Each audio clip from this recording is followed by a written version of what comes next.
Good morning Philippines, good morning world. So today here is Tuesday. Gayak na naman tayo para sa ating work dito sa New Zealand. Hi everyone! Nakapagkape na ako.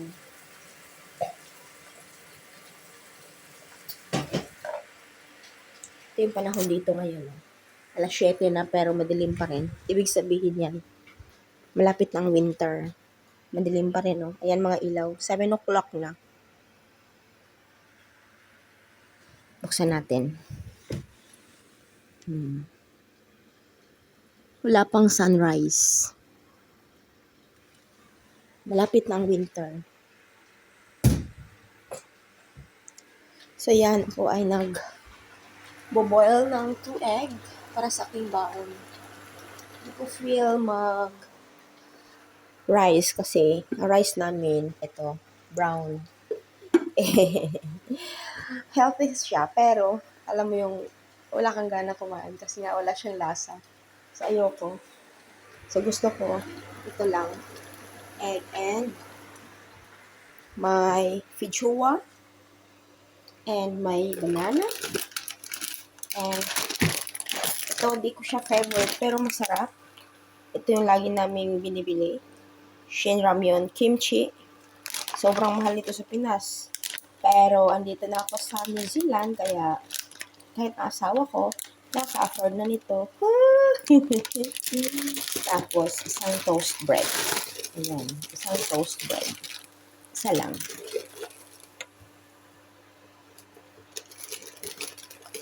Yan ang aking pananghalian. Ang aking 10 minutes break. Kuha pa ako ng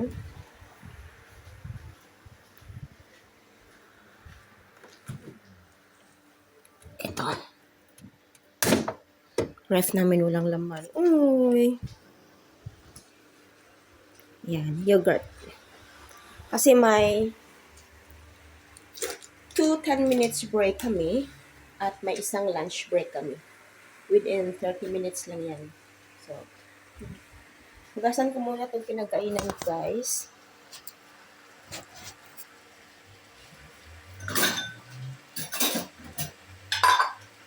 Yan ang araw-araw na ginagawa ko dito sa New Zealand. Asawa ko, gumigising niya ng 3 o'clock ng madaling araw. At gagayak yan siya ng 4:30. 4:30 kasi pagdating niya sa workplace niya, kakain pa yan siya. Starting ng kanilang work ay 6 o'clock.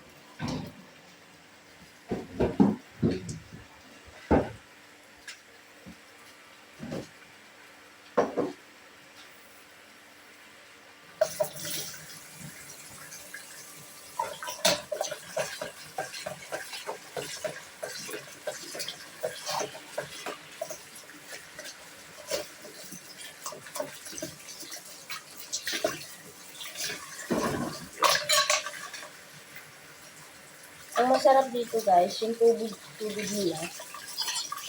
Ayan, mainit. Kita nyo, umuusok. Pagka malamig ang panahon,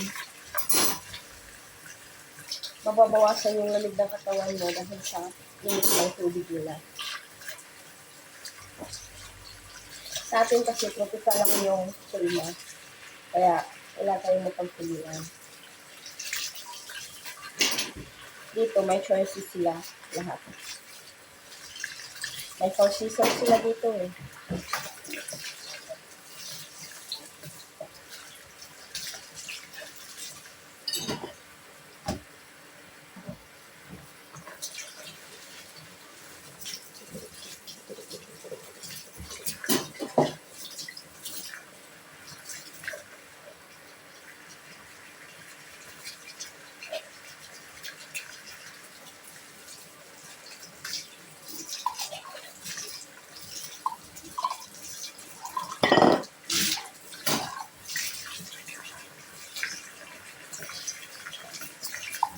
Tapos nito, magbihis lang ako. Since cloudy ang temperature ngayon, Saka yung phone namin, lagi namin yung check everyday. Para alam namin kung anong susuotin namin. Like, kahapon, sunny siya, as in, 23 degrees ata yung temperature niya. So, yung aking isinuot ay silky. Eh ngayon, cloudy. For sure, malamig. Cloudy lang yan siya ha. Summer na cloudy. Pero malamig. Ganyan dito eh. Kahit mainit, lalo na pag windy, sobrang lamig. Para kang nasa panahon ng winter. So, ito ay ang tapunan ng mga leftover foods or yung mga pinaghiwa-hiwang mga pagkain o mga gulay na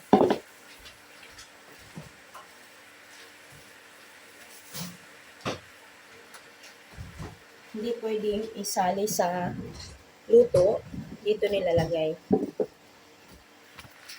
Ang maganda sa New Zealand, kasi masyadong organized. Ay, ano ba yun? Ang luto naman yun, pang oven naman yung kinuha ko. Organized sila. Iba yung sa leftovers na food, nalalagyan. Iba yung sa recycling. Iba din yung for the land. For the land, meaning, gagawin nilang fertilizer sa kanilang lupa dito. Kaya kita nyo, mayaman sa nutrients ang lupa nila. Talagang sumusunod sila. Kahit ang government, sumusunod sa patakaran. Hindi lang yung mamayang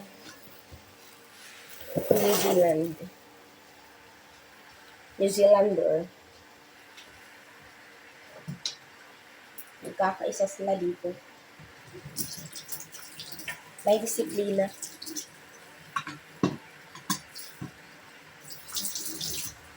Yan, tapos na.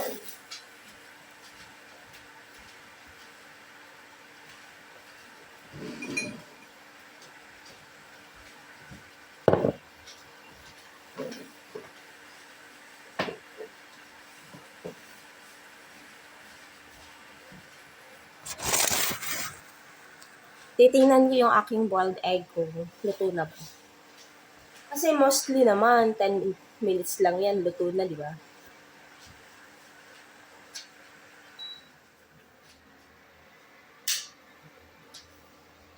Ito na kasi buntik na maubos ang tubig. Ito ang daily routine ko dito.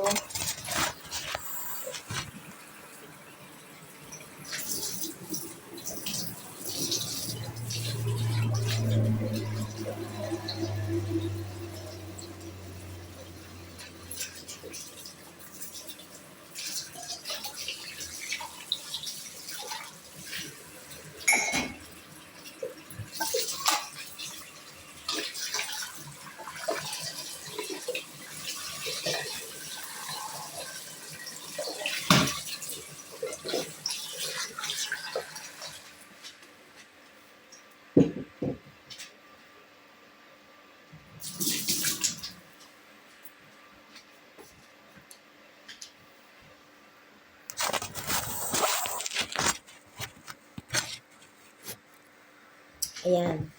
Pagkatapos naman ng pagluluto, kailangan linisan mo yung lutuan. Lahat dito.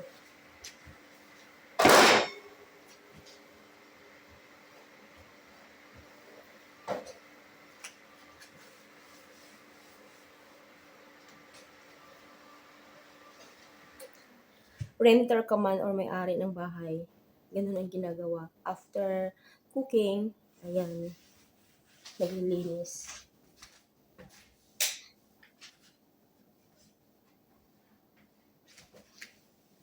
Linis right away.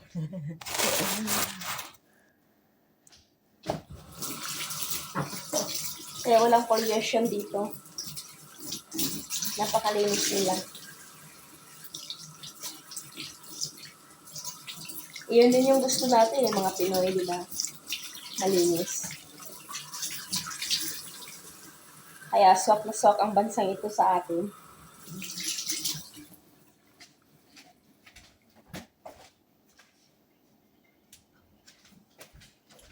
Okay guys, malinis na. Yan. Malinis na. Wala na mga oil.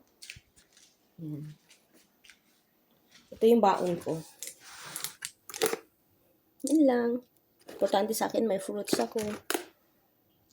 So, 2 egg.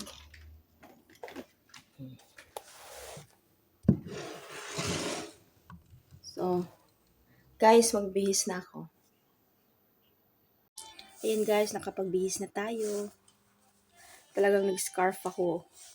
Kasi nga, pag cloudy dito, sobrang lamig. So, kompleto. May hood pa to.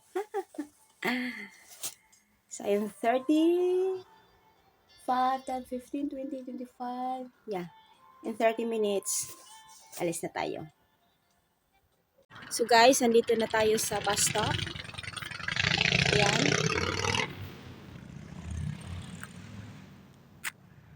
Ayan. Ayan, bahay namin sa likod. So, bus stop to, may poste na puti. And, just right here, mag-wait tayo ng bus. Papunta sa aking school na pinagtatrabahuan. And, some other route ay doon, sa tapat lang. Doon o. Diyan, sa tapat ng simbahan namin. So, bukas, doon ako. But for now, for today, dito muna ako. Sa route na ito.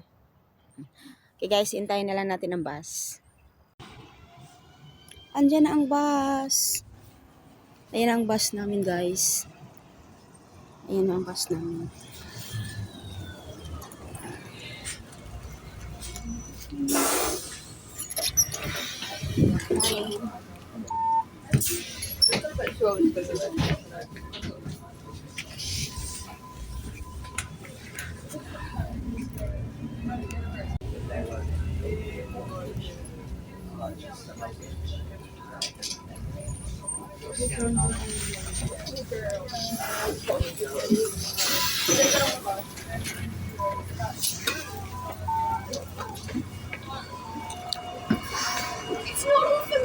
Daming estudyante guys. Hababa na ako sa paso.